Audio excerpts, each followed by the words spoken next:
আপোনালোক সকলোলৈকে নমস্কাৰ জনাই মোৰ নতুন এটি ভিডিঅ'লৈ আপোনালোকক স্বাগতম জনাইছোঁ। আজি এয়া মাছ পাতত দিবৰ কাৰণে আয়োজন চলি আছে। কলপাত লৈ ল'লোঁ।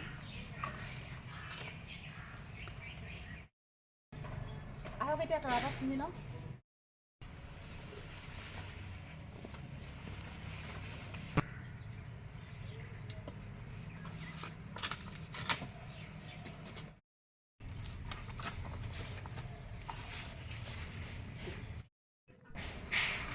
কলপাত, তৰাপাত, হালধি পাত এই গোটেইখিনি মই ছিঙি লৈছোঁ আৰু এইফালে পিৰালি পালেং সেয়াও ছিঙি লৈছোঁ।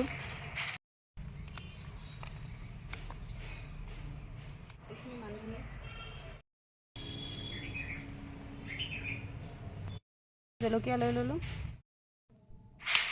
এইফালে টেঙামৰা পাত কেইখিলামানো লৈ লৈছোঁ কোমলীয়া কোমলীয়া, তেতিয়া অকণমান টেঙা টেঙা হ'ব, খাবলৈ ভাল লাগিব মাছ পাতত দিয়াখন, সেইবাবে এয়াও লৈ লৈছোঁ। আৰু এইখিনি ভালকৈ গোটেইখিনি ধুই মেলি আজৰি কৰি লওঁ। এয়া চাওক খুব ধুনীয়াকৈ এইখিনি ধুই লৈছোঁ বালিবিলাক যোৱাকৈ। আৰু এইফালে তৰাপাত, হালধি পাত আৰু কলপাতখিলাও খুব ধুনীয়াকৈ ধুই মেলি আজৰি কৰি মই এয়া মাছৰ পেটুখিনি গুচাই লৈছোঁ। এয়া মোৱা মাছৰ পেটুখিনি ধুনীয়াকৈ গুচাই লৈছোঁ। আৰু এইফালে চাওক কলপাতখিলা ধুনীয়াকৈ এনেকৈ মাজৰ ডিলাটো কাটি লৈছোঁ। আৰু এতিয়া তৰাপাত আৰু হালধি পাতখিনি ধুনীয়াকৈ মেলি দি আৰু কলপাতখিলা তলত দিছোঁ, কাৰণ কলপাতখিলা তলত নিদিলে তৰাপাত যিহেতু সোনকালে তৰাপাতটো জ্বলি যায়, সেইকাৰণে কলপাতখিলা তলত দি লৈছোঁ, তেতিয়া তৰাপাতটো জ্বলি নাযায় আৰু তৰাপাত হালধি পাতৰ সুগন্ধটো খুব ধুনীয়া লাগে। আৰু এইফালে কেঁচা জলকীয়াও ধুনীয়াকৈ কাটি লৈ ইয়াতে অকণমান আদা থেতেলিয়াই লোৱা সেয়াও দি দিম। আৰু টেঙামৰা পাত, পিৰালি পালেঙৰ পাত সেইখিনি আৰু এয়া মান ধনিয়া এইখিনি ধুনীয়াকৈ মুচৰি ছিঙি এনেকৈ ইয়াত দি দিছোঁ, তেতিয়া খাবলৈ খুব ধুনীয়া লাগে। আৰু গোন্ধটোতো ক'বই নালাগে, যিহেতু মাছ পাতত দিয়া খাই চবেই ভালেই পায়। আৰু সেইটো কাৰণে এইফালে হালধি দি লৈছোঁ। এতিয়া খুব ধুনীয়াকৈ এইখিনি নিমখ দি লৈ এইখিনি খুব ধুনীয়াকৈ সানি মই টোপোলাটো বান্ধি ল'ম।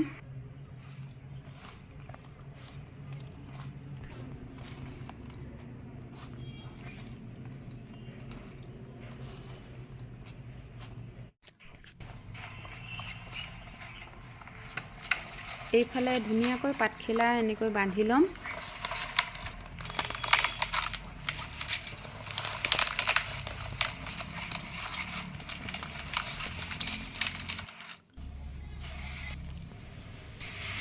এয়া টোপোলাটো ধুনীয়াকৈ বান্ধি ল'লোঁ। এতিয়া মই এইফালে গেছটো জ্বলাই টাৱা এখন পাতি লৈছোঁ। এতিয়া ইয়াৰ ওপৰতে এই মাছৰ টোপোলাটো দি ধুনীয়াকৈ এয়া সাঁফৰটো মাৰি এনেকৈ ভাপতে সিজিবলৈ দিম। গেছটো ল' ফ্লেমত দি এনেকৈ সিজিবলৈ দিম। ভাপতে বহুত সময় এনেকৈ সিজাই ল'ম। আৰু এয়া চাওক খুব ধুনীয়াকৈ সিজিছে আৰু পাতকেইখিলাও অকণমান জ্বলি গৈছে। এতিয়া এইখিনি মই ওলাই লওঁ। ইমানেই ধুনীয়া টোপোলাটো খুলিছোঁ, ইমানেই ধুনীয়া সুগন্ধ ওলাইছে, ক'বলৈ বাকী নাই, খুব ধুনীয়া হৈছে। এতিয়া এইখিনি চামুচ এখনেৰে ধুনীয়াকৈ গোটেইখিনি চপাই লৈ অকণমান মিঠাতেল ঢালি ল'ম আৰু খাবলৈ হৈ যাব ৰেডি। এয়া চাওক খুব ধুনীয়া হৈছে। এতিয়া মিঠাতেল অকণমান দি গৰম ভাতৰ লগত খাবলৈ খুব ধুনীয়া হ'ব। আৰু আজিলৈ আহিছোঁ, বাই।